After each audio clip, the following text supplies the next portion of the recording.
और इसी बीच सीधे लिए चलते हैं आपको पुष्कर, जहां वंदे गंगा जल संरक्षण जन अभियान कार्यक्रम आयोजित किया जा रहा है। सीएम पुष्कर सिंह धामी शिरकत कर रहे हैं।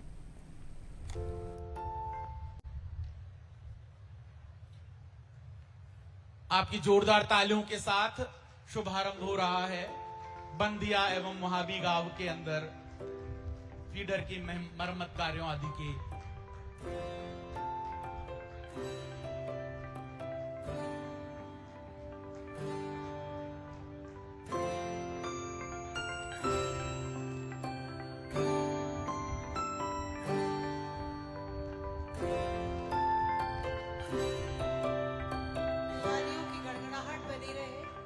लोकार्पण से जुड़े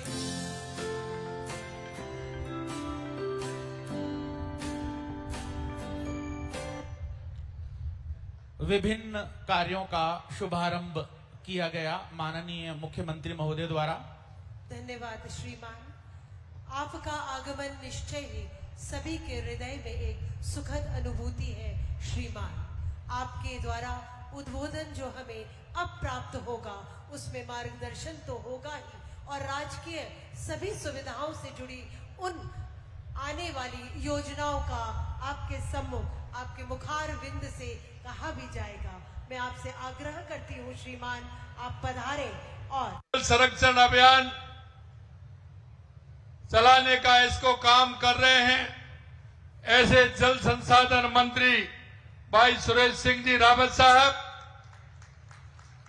विधायक अजमेर दक्षिण श्रीमती अनीता बदेल जी, विधायक नसीराबाद रामस्वरूप लांबा जी, अध्यक्ष देवनारायण बोर्ड ओम प्रकाश भड़ाना जी, जिला प्रमुख अजमेर श्रीमती सुशीला कबर जी, उप महापौर नगर निगम अजमेर नीरज जैन जी, भाजपा के हमारे जिलाध्यक्ष जीतमल प्रजापति जी, भाजपा के जिलाध्यक्ष अजमेर शहर रमेश सोनी जी, हमारे संगठन के प्रभारी बीरमदेव सिंह जी, प्रधान पंचायत समिति अजमेर ग्रामीण सीमा रावत जी, प्रधान पंचायत समिति सिलोरा रामचंद्र ताकड़ जी, निवर्तमान सभापति नगर परिषद पुष्कर श्री कमल पाठक जी, और इस कार्यक्रम में आए मेरे पूजा योग बुजुर्गों और मेरी इतनी बड़ी संख्या में आई मातृशक्ति मेरी माता बहनों, मेरे युवा साथियों, सबसे पहले तो मैं आप सभी का वंदन करता हूं, अभिनंदन करता हूं।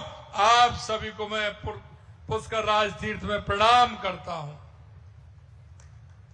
यह स्थान वो स्थान है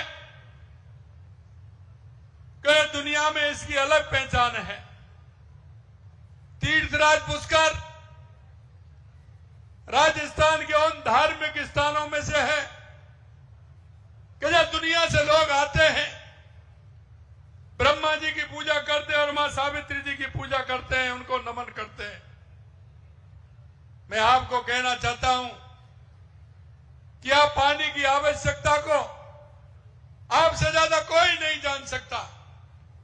आप पानी की आवश्यकता को जितना जानते हैं, पर्यावरण की आवश्यकता को जितना जानते हैं, आपने देखा 5 जून को पर्यावरण दिवस भी था और गंगा दशहरा भी था। गंगा दशहरा की महत्वता को आप समझते हैं कि गंगा दशहरा के दिन मां गंगा का पृथ्वी पर अवतरण हुआ था, और आप देखते हैं गंगा दशहरे के दिन हमारे तालाबों, सरोवरों में, हमारे नदियों में, हमारे गांव में, कुओं पर किस तरह की भीड़ लगती है, और हमारे सभी लोग गंगा दशहरा को सुबह स्नान करके बाबा भोलेनाथ की पूजा करते हैं। उसका बहुत बड़ा महत्व माना जाता है। इसी दिन हमारा यह जल संरक्षण का कार्यक्रम प्रारंभ हुआ, वंदे गंगा जल संरक्षण एवं जन अभियान। और मैं आपसे कह सकता हूं, कोई भी काम हो, बिना जनता के सहयोग के कोई भी काम नहीं होता।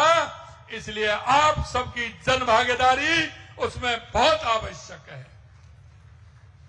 क्योंकि हमारी पीढ़ियां लगातार हमारी संस्कृति, हमारे विचार को लेकर के आगे चली है। आप जानते हैं कि हम पेड़ों को भी पूजते हैं, हम पहाड़ों को भी पूजते हैं, हम नदियों को भी पूजते हैं, और सब में हमारी आस्था रहती है। और इसलिए हम पर्यावरण की रक्षा भी करते हैं और हम जल को जल संरक्षण का कार्य भी करते हैं। मैं आपको एक बात और कहना चाहता हूं, हमारे बुजुर्गों ने कितना इसका ध्यान रखा, हमारे लिए कुआं बनवाए, बावड़ी बनवाई, सरोवर बनवाए, उनके जल संरक्षण का काम किया। राजस्थान से ज्यादा इस जल संरक्षण के बारे में कोई और नहीं जान सकता है जल की महत्वता क्या है। मेरे भाई और बहनों, मैं इतना कहना चाहता हूं, हम सबका दायित्व है कि हम जल का संरक्षण करें, पर्यावरण का संरक्षण करें। अगर हमारा पर्यावरण ठीक होगा तो आने वाले दिनों में हमारा पर्यावरण शुद्ध होगा तो हमारे आने वाली पीढ़ियों को भी हम सुरक्षित रख पाएंगे। हमारे पास जल होगा तो जल के कारण हम आने वाली पीढ़ियों को सुरक्षित रख पाएंगे। मेरे भाइयों, जल का कोई विकल्प नहीं है, जल का कोई विकल्प नहीं है। जल है तो कल है, जल है तो कल है। इसलिए मैं कहना चाहता हूं कि जल का संरक्षण बहुत आवश्यक है और जल का संरक्षण करते हुए हमारे गांव के तालाब में, हमारी पोखर में, हमारे सरोवर में हमारे बारिश आने वाली है, हम हमारे उन बांधों का, हमारे नदी का, हमारे सरोवर का, हमारे तालाब का, हमारे कुएं का, हमारी बावड़ी का हम किस तरह से संरक्षण करते हुए वर्षा के पानी का उपयोग हम कर सकते हैं। अगर हमारे पास जल होगा तो जल है तो कल है, क्योंकि पानी का कोई विकल्प नहीं है। और इसलिए मैं आपसे कहना चाहता हूं, हमारी सरकार ने 5 जून को यह अभियान छेड़ा है और यह अभियान शुरू हुआ है। और मैं आपसे कह सकता हूं कि हमारी सरकार ने लगातार 1.5 साल के अंदर पानी के लिए पूरे राजस्थान में काम किया है। चाहे हमारी ERCP राम जल सेतु योजना हो, या हमारी यमुना समझौता हो, या हमारा इंदिरा गांधी गंग नहर का पानी हो, जो हमारा पानी पंजाब से आता है, जिस पानी का संरक्षण करते हुए हनुमानगढ़, गंगानगर, बीकानेर, नागौर, फलौदी, जैसलमेर, बाड़मेर और जोधपुर तक वो पानी हमारा जाता है। उसके लिए हमने 4000 करोड़ रुपए का प्रावधान किया है।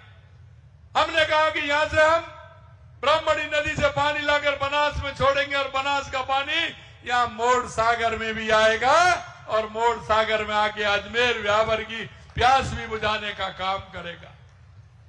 मैं आपसे इतना ही कहना चाहता हूं कि हम जिस तरह से पानी को लेकर पूरे राजस्थान में काम कर रहे हैं, चाहे हमारी देवास स्कीम हो, जो आधा पानी अरब सागर की तरफ जाता था उसको रोक करके हम आधा इधर लेकर के आ रहे हैं, चाहे हमारी माई डैम की योजना हो, उसका पानी भी हमारा जवाई बांध में जाए, जिससे पालोर और सिरोही को, उसका जालोर को पानी मिल सके। मैं आपको एक और कहना चाहता हूं, आप ब्रह्मा जी की कृपा है, कहीं भी देख लेना ऐसा दृश्य आपको नहीं दिखेगा जो पुष्कर का दृश्य है। मैं अभी देवनानी जी से कह रहा था कि आप अजमेर के रहने वाले हो, लेकिन आज ही हमने महसूस किया, आज हमने देखा कि ये इस समुद्र से लेकर के उसको जोड़ता है, ये अरब सागर से लेकर के गंगा सागर तक अगर कोई जोड़ने का काम करता है तो वो पुष्कर राज तीर्थ करता है। और वो कैसे करता है ये भी मैं आपको बताना चाहता हूं। आप जहां बैठे हैं, यहां से आगे जो पानी जाता है वो लूनी नदी के माध्यम से वो पानी अरब सागर में जाता है। और यहां से अगर आप बात करेंगे पहाड़ी की दूसरी तरफ की, तो वो पानी बनास के माध्यम से, चंबल के माध्यम से और यमुना के माध्यम से और गंगा में मिलकर के वो गंगा सागर में जाता है। ये स्थान ऐसा स्थान है जो अरब सागर से लेकर के गंगा सागर तक जोड़ने का काम करता है, क्योंकि ब्रह्मा जी यहां विराजमान है। और ब्रह्मा जी के जो मुख हैं वो आपको पता है वो चारों दिशाओं में है। इसलिए ये सौभाग्य आपका अजमेर और आपके इस पुष्कर राज को है जो मैं आपको बताने जा रहा हूं। इसलिए हमको समझना चाहिए कि ब्रह्मा जी यहां है, पुष्कर राज तीर्थराज का पानी हमारा किस तरह से बटा हुआ है, कहां कहां जाता है, दोनों सागरों को जोड़ने का काम ये हमारा स्थान करता है। मेरे भाई और बहनों, मैं एक और आपसे कहना चाहता हूं कि जिस तरह से हमारी गंगा मां जब पृथ्वी पर उनका अवतरण हुआ था, हर तालाब, हर कुआं, हर घर में गंगा जल का हम मानते हैं कि हमारी पृथ्वी पर अवतरण हुआ है, और जहां 1.25 मन पानी होता है हम उसकी पूजा करते हैं और उसको गंगा मां का स्वरूप मानते हैं। मैं आपसे इतना और कहना चाहता हूं कि हमारी संस्कृति और आस्था और आशा का प्रतीक है मां गंगा। हमने इसका नाम वंदे गंगा जल संरक्षण जन अभियान हमने कहा है, और प्राचीन में हमने हमारी गंगा को सलिला, पाप नाशनी, मोक्ष प्रदायिनी महानदी कहा जाता है।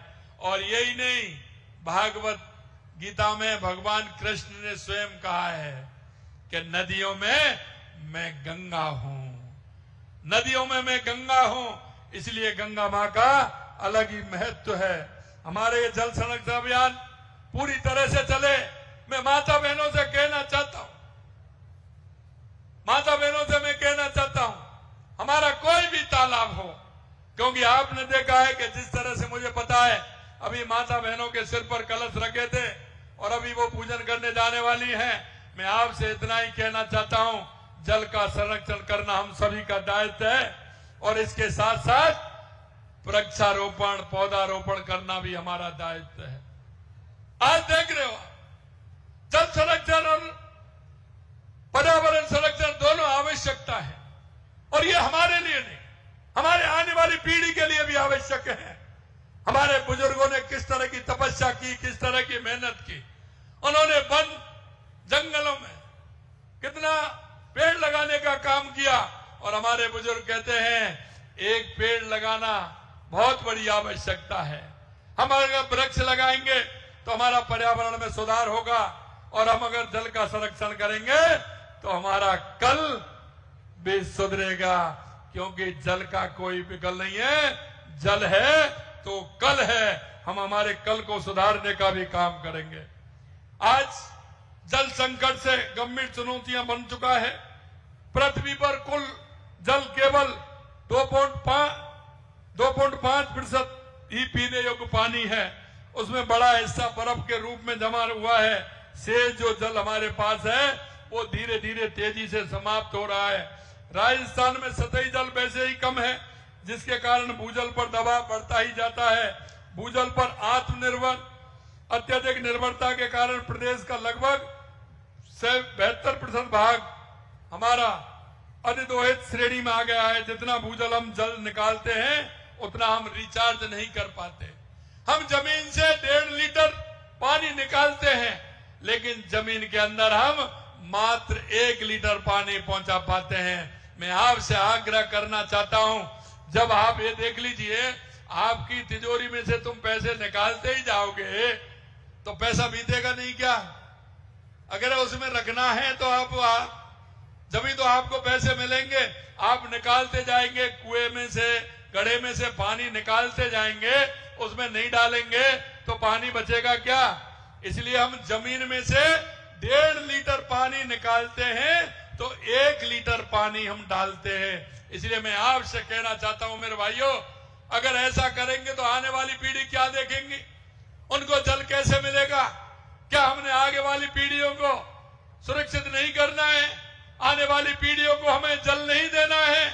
आने वाली पीढ़ियों को अगर हमें जल देना है तो जल के बारे में एक बार सोचना होगा, और इस जल संरक्षण अभियान को हमेशा चलाना होगा।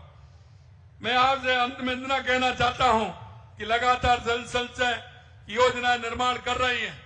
जल स्रोतों की साफ सफाई करें, परंपरागत जल स्रोतों को निभाएं, और मैं इतना और कहना चाहता हूं कि अगर हम इसको काम को ठीक प्रकार से करेंगे तो हमारा पर्यावरण भी ठीक होगा, और पर्यावरण ठीक होगा तो हमारे मरुस्थल, जो हम मरुस्थल के नाम से जानते हैं, ये हमारा हरियाल और राजस्थान बनेगा। ये हरियाल और राजस्थान बनेगा तो चारों तरफ हरियाली हरियाली हमको दिखेगी। अंत में मैं आपसे इतना कहना चाहता हूं कि हमारी सरकार ने लगातार, जो मैंने कहा है कि पानी के लिए इसी तरह से परियोजना पहले चरण में हमारा Ramgarh barrage, Mahalpur barrage, Namnera barrage, pump house, Chambal Galba pump house से पानी आएगा। इसी तरह से हमारा जो आपके यहाँ पानी आने वाला है, मेज बैराज, बीसलपुर से मोर, सागर, ईसरदा से रामगढ़, ईसरदा से पंदबारेटा, खुराचैनपुरा, हम सभी क्षेत्रों को जोड़ने वाले हैं। शेखावाटी अंचल में मैंने कहा कि यमुना का पानी आएगा हथनी कुंड से। और यही नहीं, अगर हम अंत में एक और मैं आपसे कहूंगा कि हमारे देश के यशस्वी प्रधानमंत्री नरेंद्र मोदी जी ने जब वो 2003 में गुजरात के मुख्यमंत्री थे तो उन्होंने गुजरात के अंदर नर्मदा का काम किया था, नर्मदा की नहरें निकलवाई थी। उन्होंने बिना कहे हमारे बाड़मेर और जालौर के लिए पानी दिया था, क्योंकि उनको पता है कि पानी देना पुण्य का काम है। और मैं इसलिए कहूंगा आपसे, आज भी उन्होंने चिंता करते हुए कैच द रेन, कर्म भूमि से मातृभूमि, कर्म भूमि से मातृभूमि, जो हमारे प्रवासी राजस्थान के प्रवासी भाई हैं, उन्होंने एक अभियान छेड़ा है। वो अभियान आपके अजमेर में भी है, आपके पुष्कर में भी है, आपके ब्यावर में भी है, नागौर में भी है। उन्होंने बिना कुछ कहे ऐसे जो दानदाता थे हमारे प्रवासी राजस्थानी, जो कर्म भूमि से अपना काम करते हैं, गुजरात के अंदर, महाराष्ट्र के अंदर, तेलंगाना के अंदर, उन लोगों ने एक सोसाइटी बनाई और वो अपने पैसे से अपने गांव में, अपने क्षेत्र में ट्यूबवेल लगाने का काम कर रहे हैं, जिससे उस वाटर रिचार्ज के माध्यम से जल संचय का काम किया जाए। ऐसे 45,000 संरक्षण संरचनाओं का काम वो कर रहे हैं। हमारे 40,000 गांवों की योजना उन्होंने बनाई है और 40,000 गांवों में पानी का संचय करते हुए, ट्यूबवेल लगाते हुए वो इस काम को कर रहे हैं। मैं आज के इस कार्यक्रम के माध्यम से उनको भी धन्यवाद देना चाहता हूं। पूरे राज्य में हमने 5,000 जल संरक्षण संरचनाओं का निर्माण लक्ष्य रखा है। जिले में कम से कम 25 जल संरक्षण के कार्य कराए जाएंगे। अटल भूजल योजना के माध्यम से भी हम काम कर रहे हैं। हम, जैसा मैंने कहा, हरियाणा राजस्थान के लिए आपसे, माता बहनों से मैं कहना चाहता हूं, एक पेड़ अपनी मां के नाम जरूर लगाएं। और एक पेड़ का मतलब ये नहीं है एक, आप जहां जाए मां के नाम से पेड़ लगाएं, उसको संरक्षित करें, उसको बड़ा करें। आने वाले समय में वो मां का लगाया हुआ, मां के नाम से लगाया हुआ पौधा आपको छाया भी देगा, आपको फल भी देगा, आपको फूल भी देगा। और मैं आपको इतना कहना चाहता हूं, वो कितने पंछियों को छाया देगा और भोजन देने का काम करेगा। हमारी उस मां की चिरंजीवी हो जाएगी हमारी मां, और हमारी मां हमेशा उस बात को याद करेगी, वो वहां से भी आशीर्वाद देगी कि आपने मेरे नाम से पेड़ लगाया है, इसमें कितने पक्षी वास कर रहे हैं, कितने का भोजन इसमें मिल रहा है। पुष्कर राज के बारे में जरूर मैं आपको बताना चाहता हूं। पुष्कर को एक भव्य धार्मिक और सांस्कृतिक पर्यटन केंद्र के रूप में विकसित करने के लिए हम ब्रह्मा मंदिर कॉरिडोर परिसर के विकास के विभिन्न कार्य यहां करवा रहे हैं। क्योंकि राजस्थान के अंदर जो हमारे तीर्थ यात्री आते हैं, भले वो तीर्थ यात्री सभी जगह जाते हैं, वो श्रीनाथजी में जाते हैं, सांवलिया सेठ में भी जाते हैं, खाटू श्याम भी जाते हैं, मेहंदीपुर बाला भी जाते हैं, लेकिन तीर्थ के नाम से राजस्थान के 2 स्थान हमारे प्रमुख हैं। एक तो तीर्थराज पुष्कर और एक तीर्थराज गलता जी। इन 2 स्थानों पर जो बाहर के तीर्थ यात्री आते हैं, निश्चित रूप से 2 स्थानों पर जाकर के वो तीर्थ करते हैं। मित्रों, हमारा ये तीर्थ कैसा हो, अच्छा हो या नहीं हो, हमने आज आपके सामने कहना चाहते, परिसर के विकास में विभिन्न कार्य कराए जाएंगे। पहले चरण में तकरीबन 127 करोड़ की लागत से घाट नवीनीकरण, सावित्री वाटिका, सावित्री से ब्रह्मा मंदिर तक कॉरिडोर, ब्रह्मा मंदिर से ब्रह्म घाट तक कॉरिडोर, ब्रह्मा चौक से बराह घाट तक कॉरिडोर परिक्रमा, एसटीपी और सॉलिड वेस्ट मैनेजमेंट प्लांट के काम किए जाएंगे। इसको हम ऐसा स्थान, जो एक धार्मिक स्थान हमारा अच्छा हो, ये पुष्कर राज हमारा।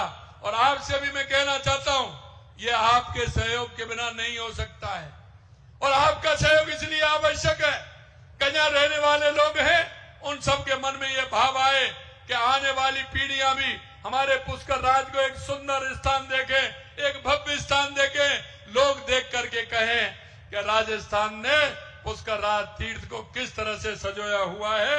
ये काम भी हमें करना है। दूसरे चरण में 38 करोड़ की लागत से नया मेला मैदान, प्रवेश एवं सूचना केंद्र का निर्माण कराया जाएगा। साथ ही हम सब साझी जिम्मेदारी है कि हम पानी की एक एक बूंद को कीमती समझते हुए जल का उपयोग संरक्षण करें। और मुझे पूरा विश्वास है कि आप सभी लोग इसमें लगेंगे। और ये मैं 5 जून को रामगढ़ बांध, केशवराय पाटन और गंगा मंदिर भरतपुर सुजान गंगा नहर पर मैंने इन कार्यों का प्रारंभ किया था। आज मेरा दूसरा दिन है जो मैं आया हूं। मैंने कहा कि सबसे पहले मैं पुष्कर तीर्थराज जाऊंगा, पुष्कर, वहां से मैं ये कार्य प्रारंभ करूंगा। आज मेरा यहां से ये कार्य प्रारंभ है। मैं आपसे इतना कहना चाहता हूं, आप सभी लोग मन से लगें, क्योंकि अगर आप सबको लगेगा कि हमारा तीर्थराजपुर का अच्छा है और हम जल संरक्षण के लेकर के पर्यावरण संरक्षण तक हम काम कर रहे हैं, तो निश्चित रूप से ये ऐतिहासिक स्थल बनेगा, सुंदर स्थल बनेगा। लोग यहाँ आएंगे, शादी करने भी आएंगे। पुष्कर में शादी करने लोग खूब आते हैं। और आपसे मैं कहना चाहता हूं, कई लोग तो ये कहते हैं कि हम शादी पुष्कर राज में करेंगे। ये ब्रह्मा जी की कृपा है और ये हमारा सौभाग्य है कि वो दंपति कितने दूर से आ रहे हैं और यहाँ आकर के शादी कर रहे हैं। इसको रमणीय स्थान बनाए, जो लोग कहें कि सबसे अच्छा अगर कोई स्थान है तो राजस्थान में पुष्कर राज है। इस कल्पना को लेकर के हम चलें। मैं अंत में इतना ही कहूंगा कि मुझे विश्वास है कि हम सब ये सोच लेकर चलेंगे, राजस्थान को जल उपलब्धता आत्मनिर्भर बनाएंगे, बल्कि समृद्धि की राह भी खोलेंगे। हम सब मिलकर के ये काम करेंगे।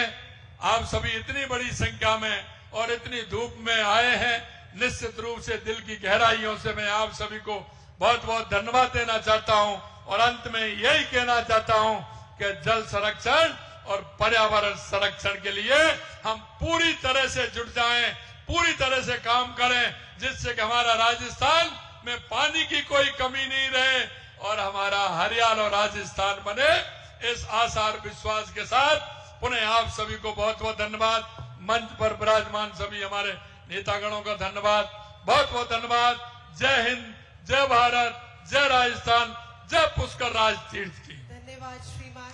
मैं माननीय से आग्रह करती हूँ कि हमारी 1100 महिलाओं की कलश यात्रा आपके निर्देश